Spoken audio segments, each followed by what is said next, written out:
ఏపీలో పర్యాటక ఆలయాల సందర్శనకు గాను నూతనంగా ప్రారంభించిన సీ ప్లేన్ను ముఖ్యమంత్రి చంద్రబాబు, కేంద్ర విమానయాన శాఖ మంత్రి రామ్మోహన్ నాయుడు లాంఛనంగా ప్రారంభించారు. శనివారం విజయవాడలోని పున్నమి ఘాట్ నుంచి సీ ప్లేన్ను ప్రారంభించి అందులో ప్రయాణించి శ్రీశైలంకు చేరుకున్నారు. ఈ సందర్భంగా ఏర్పాటు చేసిన కార్యక్రమంలో చంద్రబాబు మాట్లాడుతూ వైసీపీ పాలనలో రాష్ట్రం అధోగతి పాలైందని, వాటిని గాడిలో పెట్టడంతో పాటు అందిన అవకాశాలను సద్వినియోగం చేసుకోవడానికి గల అవకాశాలను అందిపుచ్చుకుంటున్నామని వెల్లడించారు.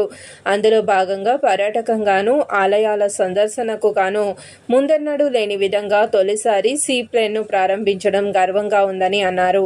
కేంద్ర మంత్రివర్గంలో పిన్న వయస్కుడు రామ్మోహన్ నాయుడు తక్కువ సమయంలోనే అత్యున్నత స్థానానికి ఎదిగిన వ్యక్తి అని ప్రశంసించారు.